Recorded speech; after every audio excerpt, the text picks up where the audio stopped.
Good morning. Milk chocolate does not survive in my home.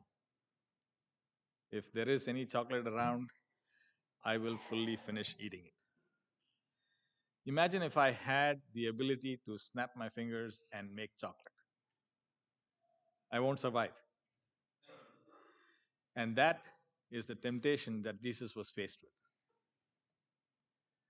When we talked about the temptations in the class earlier today, we talked about the fact that they were so much more than just facing hunger and thirst and the physical things in life.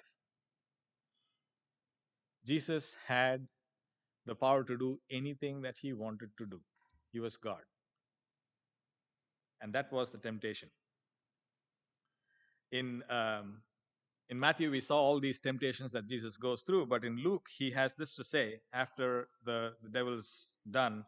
In Luke, chapter 4 and verse 13, he says, "And when the devil had ended every temptation, he departed from him until an opportune moment or an opportune time." There was something more that he was planning. And there was a greater temptation coming. Jesus was going to face a much greater temptation. In Matthew chapter 26, turn with me there. We're going to read from 36 to 55. Then Jesus went with them to a place called Gethsemane, and he said to his disciples, "Sit here while I go over there and pray." And taking with him Peter and the two sons of Zebedee, he began to be sorrowful and troubled. Then he said to them, "My soul is very sorrowful, even to death. Remain here and watch with me." And going a little further, he fell on his face and prayed, saying, "My Father, if it is possible, let this cup pass from me. Nevertheless, not as I will, but as you will." And he came to the disciples and found them sleeping. And he said to Peter, "So could you not watch with me 1 hour? Watch and pray that you may not enter into temptation. The spirit indeed is willing, but the flesh is weak." Again, for the second time, he went away and prayed, "My Father, if this cannot pass unless I drink it, your will be done." And again he came and found them sleeping, for their eyes were heavy.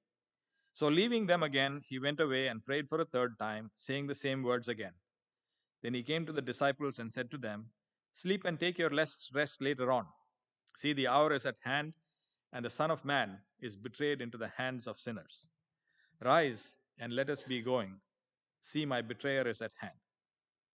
And while he was still speaking, Judas came, one of the 12, and with him a great crowd with swords and clubs, from the chief priests and the elders of the people. Now the betrayer had given them a sign, saying, "The one I will kiss is the man, seize him."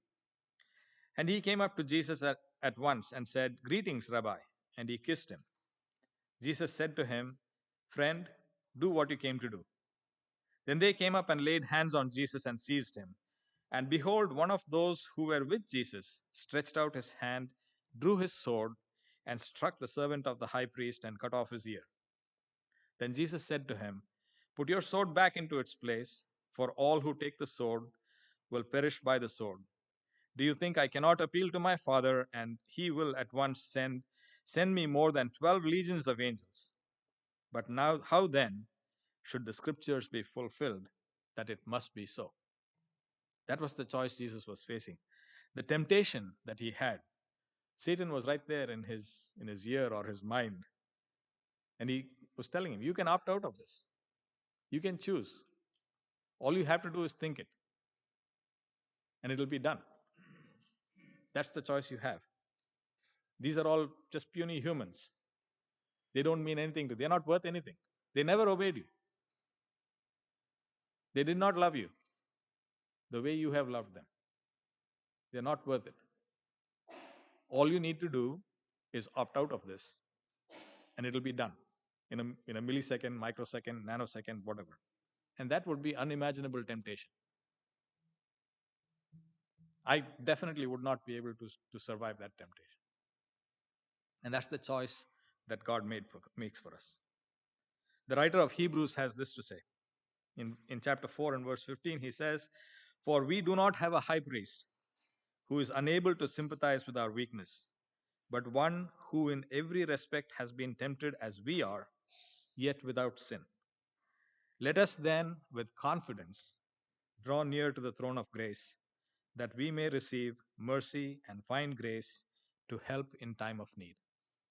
When we come before this table, we are reminded that he was tempted just like us.